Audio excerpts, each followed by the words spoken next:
Hey guys, this is Prince Noctis 217. Sorry for the awkward name and a bit of an awkward roll off, but I wanted to introduce you to my first what if. What if Deku was a king's vessel? Now, I am very new to this whole what if thing. Um, I did have some editing issues, so I apologize if halfway through the video you might hear a overlay issue. Um, Again, I'm not the best at this, so if you can not be too harsh on me, but and still enjoy the part and listen to the story for what it is, that'll be much appreciated. Alright, I'll let you get on to the what if. In the past, where gods and deities once roamed free throughout the land, some divine beings bring unification and order, and some sought sinister evil to instill discourse and chaos. During the Day of Enlightenment, beings were formed from joy, peace, and righteousness that was brought about through the gods. These beings formed were called jinns. Mysterious beings were often born within shrines of worship, their powers coming from either the place of worship, taking some of the gods' attributes, or from the local environment. Jinns with power over ice were formed in the frozen tundras, and those wielding fire born from fiery volcanoes. But alas, in every great story there is tragedy. As there are normal jinns brought about through the peacefulness of the gods, there are evil jinns that possess unfortunate powers. These evil jinns possessed unfortunate human hosts that sought the occult arts. Their minds warped, twisted, and their bodies forever changed.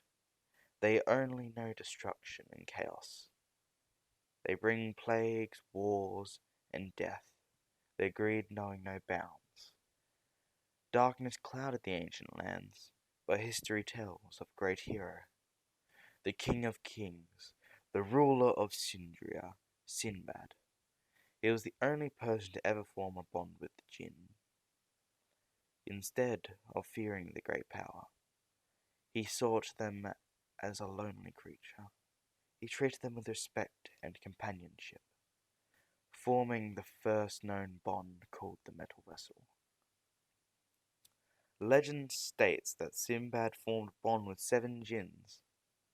After his acquiring of the 7th jinn, he stated that no man should ever have more than 7, or else their avarice will consume them, destroy their mind, and kill the unfortunate host. The hero fought against the wave of dark spirits and led the world back into peace. Over time, however, the story of the jinns disappeared completely from history, or so it states. Wow, Dad, do you think that story is true? A small boy with messy green hair and face dotted with freckles states excitedly. A man with black hair and similarly messy hair with a huge grin says, I don't know, but your old man here is going to find out. But that is enough now. It's time to go to bed, young man. You have school tomorrow. Man ruffles the young boy's hair before putting him to sleep and walking out the room. A woman with similar green hair and freckles smiles towards him. Honey, how many times have you told him that story now? Little Izuku is just obsessed with it. Hisashi quietly chuckles to himself. I don't know, dear. I've lost count.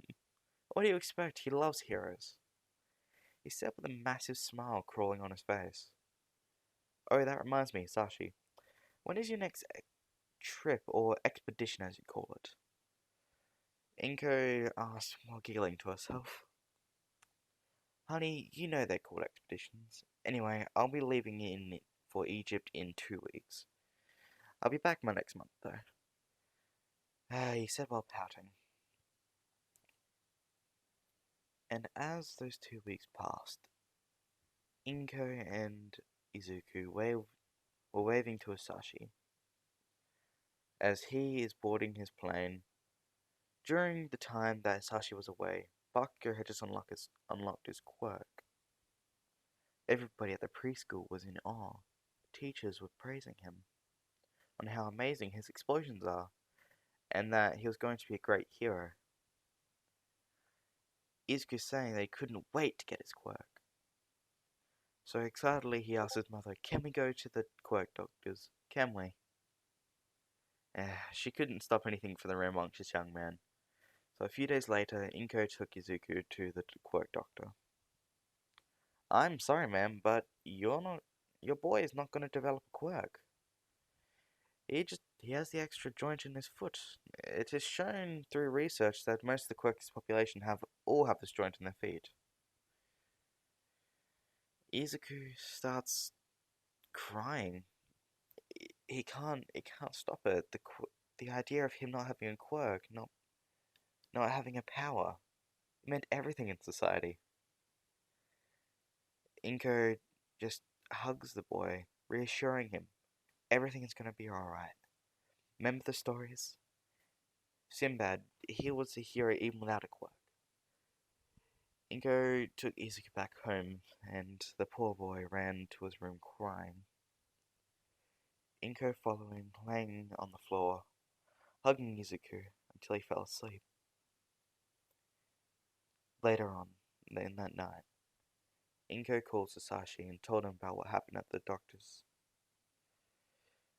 and he was left to contemplate what he could do for his son.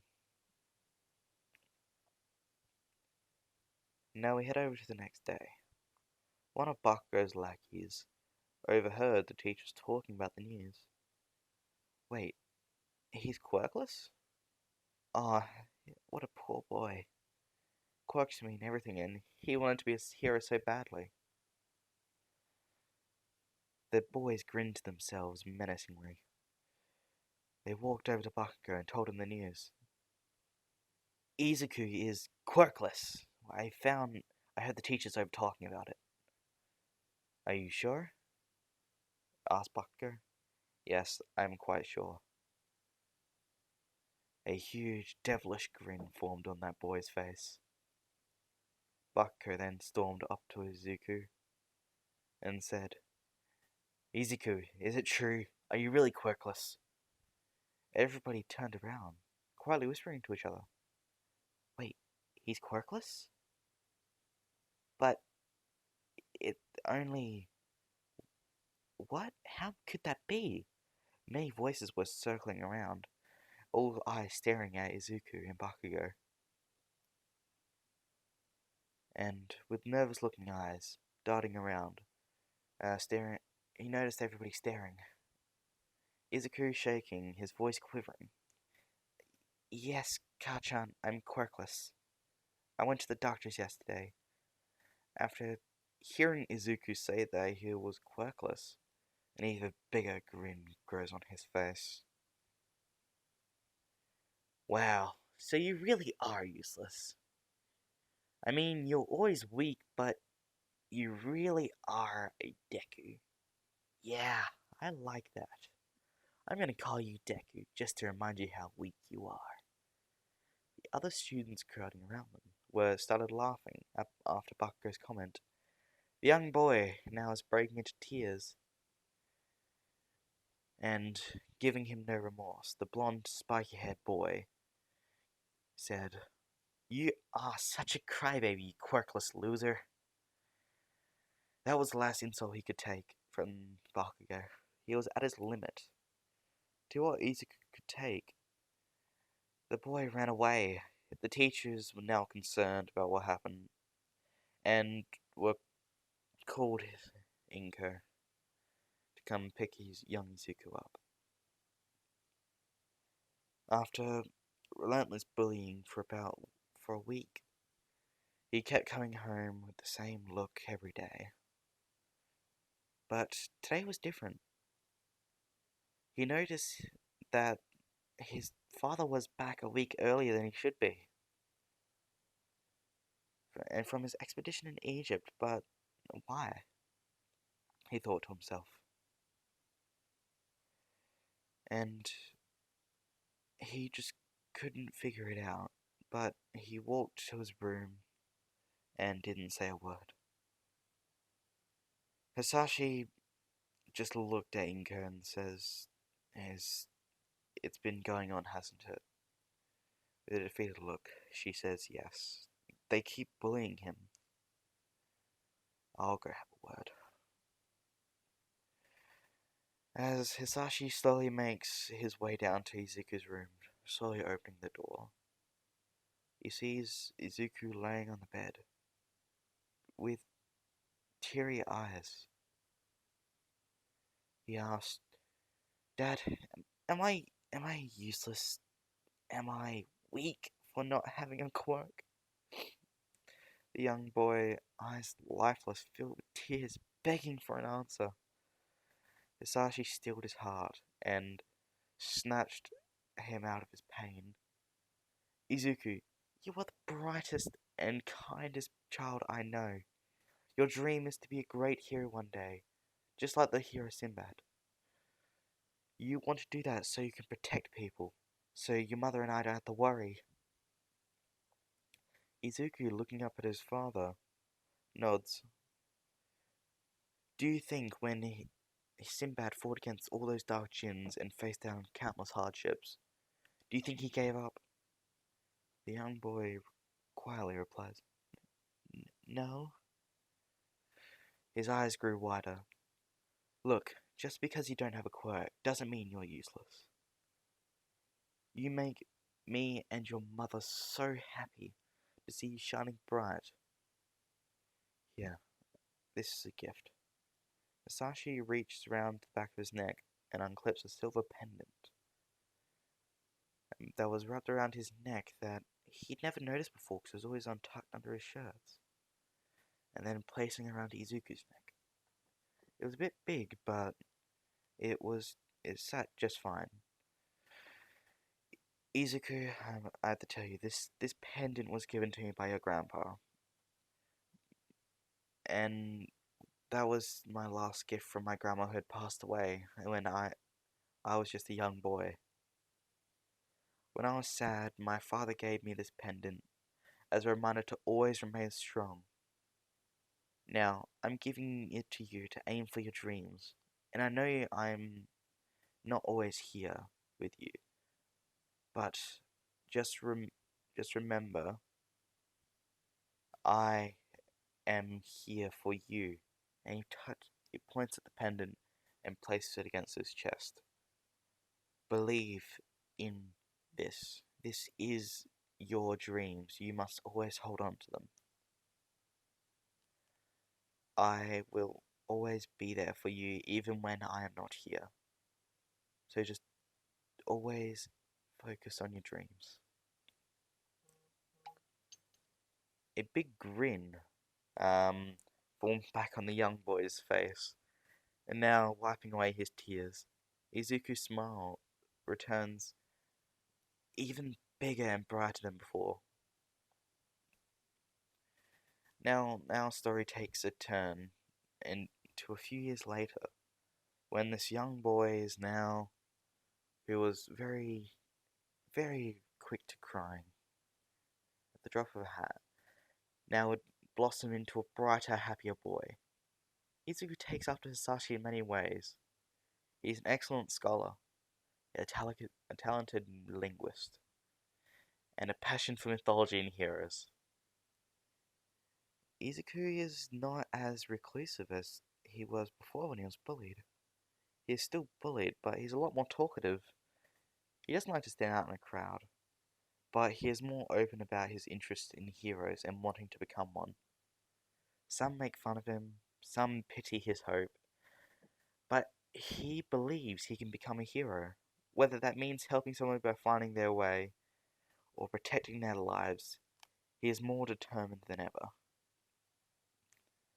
We set scene into a classroom at the end of the day. The teacher asked everybody if they wanted what they wanted to do in the future. Class very loudly, feeling the boredom just from these loud sighs.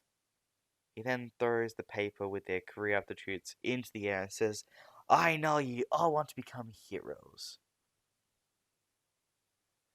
everybody showing off their many different quirks within the small classroom. Then one boy brazenly that sat in the back, feet up on the desk. Oi, teach, don't lump me in with these bunch of fucking losers. I'm not like them. The teacher gives a quick raised eyebrow and glanced down at the papers. Oh, Bucker, I see that you are applying to UA. After hearing the teacher say that he's going to UA, a smile forms on his face. Everybody's looking around and whispering, isn't UA a really tough school to get into? Yeah, a .2 acceptance rate. It's like impossible. And some saying, with his quirk, you'll definitely get in. The teacher, with a stunned look on his face, said to himself out loud by accident, Midoriya, you're applying to UA too? And with a quick pause, everybody laughed. And they just kept laughing for what felt like eternity. You can't get in, Deku. You're useless without a quirk. And many others joining in the discouraging of the poor boy. Bakugo just shooting sharp daggers towards Midoriya. Izuku just sat there, ignoring the class, and waited till they were quiet, then says clearly, even if I don't have a quirk, I'm not going to give up my dreams of becoming a hero. Everybody was shocked that he said such a bold statement aloud. Everybody was a bit jumbled up, but they eventually regained to their composure and sat back down and listened to the teacher. We're now coming towards the end of the day, and when everybody was packing up and leaving, Izuku was quickly flipping through his notebook of heroes of the modern day and heroes of legend. And, well, when Bakugo and his lackeys walked up to Izuku, there was obviously no good intent. Bakugo angrily says, Deku, if you apply to UA, you're dead meat, as he puts a hand on his shoulder and it starts sizzling.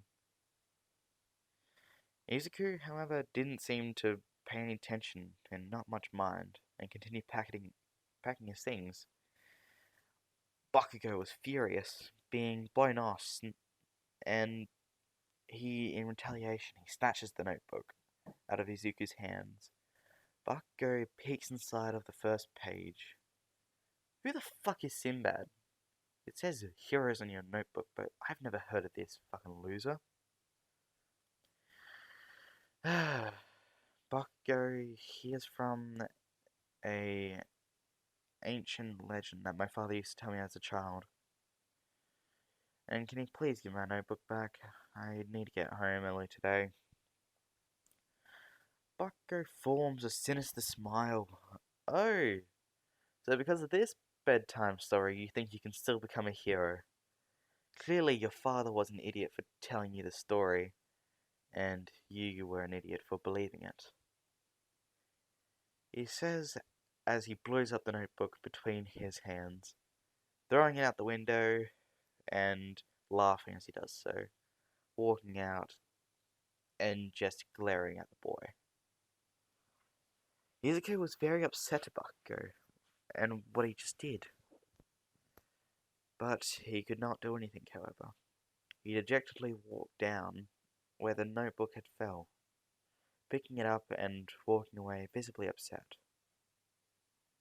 As he was walking under a tunnel for a shortcut, unbeknown to him, to the young boy, the manhole cover slowly rising up. Oozing out of the sewers came a horrifying sight to his dismay, as he turned around to see a putrid green mass of sludge with eyes and a mouth, creepily grinning, saying, Hey kid, don't worry. I'm just hijacking your body as the mass of green sludge wrapped around the boy. He could not do anything. He kept and it kept saying, "Calm down. It'll only hurt for about 45 seconds, and it's all will be over." Izuku panicked after hearing this, clawing away at the villain.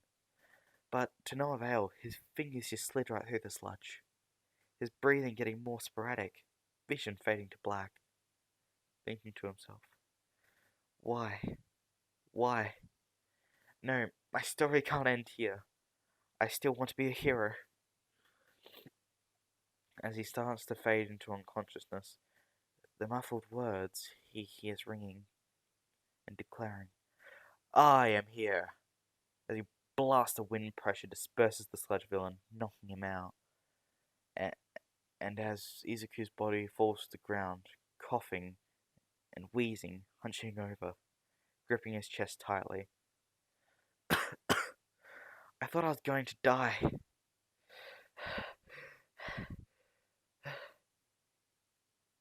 He looked up while wheezing, dwarfed by a large man in a white shirt and cargo pants, gleaming with a big smile. That seemed like it molded to his face and permanently was indented. "Young man, are you alright? I was quite worried that I wasn't going to get to you in time." Izuku, after looking at this man once over, his eyes grew much wider and tried to stand up straight. Uh, thank you very much." "All right, I, I don't know what to say." He then snaps around. "Oh, wait. Sorry to trouble you, even though you just saved me, but can I get an autograph?" Very excitedly asking. "It is no trouble, young man. Consider it an apology for not getting here sooner." All Might signs Izuku's notebook and then grabs bottles out of his bag and collects the sludge villain up. Before he says, "I must be off now. I must get this guy to the proper authorities." Izuku looked at the man as a role model, a symbol second only to his father. All Might jumps away as a loud thud envelops the area. Izuku did not have any doubts. He knew that his father was there to support him and that he could become a hero, so he did not bother to ask the poor man for his questions. Later on in the day, Midoriya arrived back home. He had a worn expression, clearly tired from today's unruly mess. As he walked through the door, he was shocked to see his father sitting on the couch. "Hey, kiddo, come give your old man a hug." Izuku just walks up to Asashi and hugs him tightly. And as he pulls away, "How are you? How are you here? I thought you were going to be in Egypt for another month," he said while looking very confused, but still happy nonetheless. "Well, I know Bakugo is still being a prick," pointing at Izuku's notebook, which was still in his hand. "So, I know you like archaeology as much as I do, and especially the heroes. So, I asked if it would be alright for you to come with me to my work site. And they said, since I'm the lead director, I can do what the hell I want, but as long as I tell you what to do, and as long as you're with me, you should be fine." And they were clearly more than happy to. "And don't worry, I checked with your mother," and glancing behind to see Izuku just waving at him, sitting on the couch. Uh, okay, we'll be leaving tomorrow, so pack your bags. Oh, and I told the school, that you'll be leaving for a while, so there should be no problems. I'll get them to email you the work, but you're already an A-star student anyway. That's my boy. So, and Izuku thinks back. Wait, Egypt. That's why. That's why you wanted me to learn Arabic. Ah, you're a smart boy, but you still have much to learn about being socially smart. So after after Izuku packed his bags and hugged his mum goodbye, saying that he'll be back to see her next month, and that the two head to the airport and take the next flight over to Cairo. Isashi decides to treat Izuku, who wasn't having the best time, by making the flight first class, so he can relax and unwind a bit. I hope you enjoy the flight, Izuku. I know I haven't always been there during all these hard times, but do know I am always here for you. Hisashi puts his finger against the pendant, pushing it to his chest again. A tear forms in Izuku's eyes. He quickly wipes it away. After laying down in Cairo and resting off the jet lag, Hisashi gives Izuku a pair of cargo pants, steel-toe boots, and an old Stetson hat. Ah, son, that is the first hat I wore on my first ever expedition. Sorry, it's got a bit of dust on it. I haven't worn it in years. It didn't fit me anymore. I don't know why I kept it, but after seeing you wear it, I know now. A sense of pride can be seen inside Hisashi's eyes as he says that. Okay, that's enough reminiscing. Let's go to the excavation site. He says while chuckling. Then the pair head off to a dig site, riding a jeep with a local guide, who seems to know Hisashi very well. Oh, Izuku, this is Amon. He is a citizen that works for the company to make sure we don't get lost. You know, it's all desert around here. You can understand. And if you get lost, please do not be afraid to ask Amon. While the pair are making their way over to the site, Izuku talks to Amon in Arabic, which catches him off guard. Amon is usually speaks to everybody in English, but this young man speaks Arabic fluently. After remarking how talented he is, Izuku gives a bit of a grin. There was one thing that Amon said that was weird to Izuku. He told him he had the aura of a king. He just brushes it off and continues speaking with Amon until they arrive. When they arrive, they are greeted by a friend of Hisashi. Welcome back, Dr. Midoriya. I hope you had a good flight, yes? Ah, yes, I did. That's right. Oh, you haven't met my son Izuku yet. Oh, come on, don't be afraid, don't be afraid. Come on, say hi. He says after placing his hand on Izuku's shoulder. Hello, my name is Izuku Midoriya. Thank you for allowing me to be here. He says while bowing politely. You're very well mannered and speak excellent English. My name is John Lewis. He gestures for the pair to follow him. While you're away, we found what seems to be like a hidden corridor. When we noticed it when one of the cartographers dropped one of their tools and cracked the granite block. When we went to pick it up, with the torch on his head illuminated a crack in the wall, which seemed to pry open into a hidden corridor. They said they should almost be done getting the door open. So let's head over there now. He tosses a pair of gloves to Izuku. You'll need these if you don't want to cut yourself. Trust me. It's very... It happens quite often than you think. And you also gotta be careful of the old artifacts. Oh boy, has your father gotten in trouble for that one. John guided them down into a pyramid and in towards the corridor. As they reached the newly discovered pathway opened up by the team of diggers, one of the diggers poked their head out and says, Ah, Dr. Lewis, Dr. Midoriya. You two... Wait, hold on. You three are just in time, noticing a little Izuku in the background.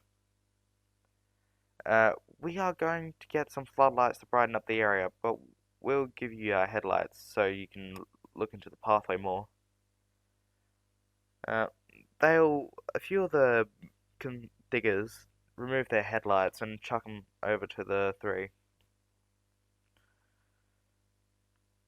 Once they put the headlights on, the trio cautiously walk through in awe at the sight of the new hieroglyphics on the wall. It seems to be a shrine of some sorts. The clear tone of excitement barely being contained by Sashi. As he said that, as they continue walking through, "Why are you here, boy?" A mysterious voice calls out to Izuku. He, startled, sharply turns around. "Did you say something, Dad?" Hisashi, confused, says no, probably the echo from the team above. Izuku nods and continues to walk until he notices the ground that John is standing on is starting to collapse. In a fit of desperation, Izuku's body moved on its own and pushed John out the way, saving him. But, however, Izuku falls down instead. "Izuku!" Hisashi cried out while watching Midoriya fall down into the dark pit. Izuku... Ah! Ah! My head! Waking up after falling down into the pit, he starts to get up, and as a sharp pain shoots throughout his body. Ah, where am I? Wait, that's right. I pushed Mr. Lewis out the way. The whole... Wait, hold on, where's the torch? I can't see. Reaching around, he finds his hat and the torch that was sitting above it. Ah, there it is. Come on, work. Smacking it a few times, the torch magically was brought back to life, shining brightly. After he gets his bearings, he gets up and starts to look around. Something catches his eyes. What is that? Midoriya staring at the pictures on the walls and hieroglyphics carved into the pillars. These all formed around a golden urn that seemed almost untouched to the test of time. No rust, no chips. He didn't know what to do. Before he realized it, he'd taken his gloves off and he wanted to reach out and touch it, as it gave him a weird feeling similar to when he heard that voice. As he reached out and touched the urn with his hand, bright flash illuminated the chamber. Izuku didn't see it before, but at the top of the pillars lay fireballs, now set ablaze. What is going on? This isn't normal. Who's here? Visibly confused and scared, twisting round and looking, darting around the room, trying to find what is causing this unnatural phenomenon. Then a loud echoing voice, which he's heard before, repeats, "Why have you come here, boy? Just now I do not like repeating myself more than once." Izuku turned around. The otherworldly voice was familiar. He sees a spectral figure of a man with an eagle for a head. And this man was radiating a warm glow. He had a presence unlike any other. His body, he wanted to bow in awe, but his body refused. A sense of pride he didn't know he had. Even when Bakugo wanted him to grovel onto the ground, he could never bow his head. Awestruck, Izuku asked, Who are you?" My name is Horus, the jinn of fire and truth. So speak carefully. Even if you are a king candidate, I won't hesitate to punish those who lie to me. A fierce glow of fire emanates from the wary jinn. Um, please excuse my rudeness. My name is Izuku Midoriya. I didn't mean to intrude into your chamber. I simply fell down here after I pushed my father's friend out the way of the collapsing ground. And if you don't mind me asking, you said I was a king's candidate. What is that? He asked with a confused expression. I was under the impression that it was common knowledge that everybody knew what they were. After all, that famous thanks to that drunkard Sinbad. When Izuku hears the name Sinbad, his eyes widen. Wait, hold on. Are you telling me that the hero Sinbad is real? Horace was confused by the statement. Of course, I've met him once. How that man is a king or a hero is beyond me. But now that I look at you properly, what year is it? With a worried expression. It's March 2nd, 2047. The boy replied, I see. Well, I should be inclined to answer what a king candidate is to you. A king's candidate is a person who is loved by Magi. Everybody has Magi, but you have substantially more than a normal person, and you are born to lead. This statement shocked Izuku. Wait, so if the story is true, you are a jinn? Horace nods. Are you the last jinn? He asked out of curiosity. No, child, I am not. We jinns do not die, rather we are sealed away in objects, only to be released when we are hosted inside of a metal vessel. And when our user passes on, we return to our original vessel. Izuku ponders to himself, and not knowing why, asked, Why don't you form a pact with me? Horace looks wary. Izuku then says, I can't bear seeing you waste away in a place like this. I'm sure you want to see how humanity has progressed, in a sense, over the centuries.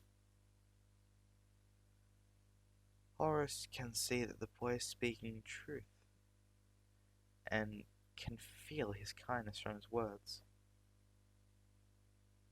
Then in return for your sincerity and kindness, I shall grant you my power.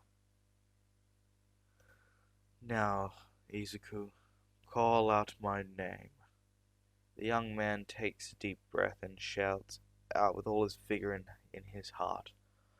Horus! A bright golden glow engulfs the chamber, as flames rise higher and higher from the bowls of fire, until they are as tall as the pillars themselves. Then the pillars were engulfed and turned into flames itself. Izuku opened his eyes. His hair had grown out down to his hips, but it wasn't the length that changed, it was also the color as well. From where his hair started to grow out of his head down to his hips was a blazing crimson that fed into a golden amber. The same color as his eyes, looking into a mirror as he regards. Wow, what is this? As he continues looking around to see what else has changed, a red sash loops around that he can see. It loops around his arms and arches over his head. how's it doing that? But the most thing that stands out overall is he's more muscular. He's, he's more toned, several inches taller, and he has a eye in the middle of his forehead. After he looked in the reflection of his phone, he hears a voice ringing through his head. It seems that the jinn equip is now complete. This is my power. Izuku looks around to find Horace. Wait, where did you go? I am residing within the pendant around your neck, and I am speaking with you telepathically. Thinks to himself, ah, I see. But now, how am I going to get out of here? He says while scratching his head. Fly. Wait, what? I can't fly. Yes, all jinns can fly. You are the vessel of a jinn, so therefore you can fly. Just imagine being weightless and think about which direction you want to move. After a minute of concentrating, Izuku starts to lift off the ground and makes his way up the pit that he fell from. He sees the light of, well, floodlights that reaching down, blinding him for a second. Then he heard the voice of Weeping Man. It's all my fault. I just wanted him to be happy. But at what cost? He slams his fist into the ground. It's okay, Dad. I'm fine. Hisashi raises his head suddenly in shock. But he sees the sight of a man with 3 crimson eyes, crimson brilliant hair, and a red sash encircling his body. Izuku floats towards Hisashi and lands directly in front of him. Izuku asks Horace if in his mind to remove the jinn equip. A bright light flashes from Izuku. That's when Hisashi opens his eyes and sees his son right in front of him. Alive, a little roughed up and bruised, but alive. Izuku was pulled into a tight hug, crying. Hey, Dad, could you loosen up a bit? You're hurting me. I'm sorry. Wiping away his tears. Let's get you to a doctor. Did you awaken your quirk? I'll tell you about it later. Because you're the only person I can tell. And this is where the first chapter of a hero's tale ends. And the second chapter shall unfold even more heroic promise. Alright, thank you guys for listening to my first part. I'm not exactly the most well equipped for this. I'm very new to the whole what if thing. So thank you for even watching. Like if you want to. Don't feel forced to subscribe. If you want to see more content and be notified, sure, you can subscribe. But as long as I know that people want to listen to my content, I am happy. So I will call it a day. Peace out and have a good one.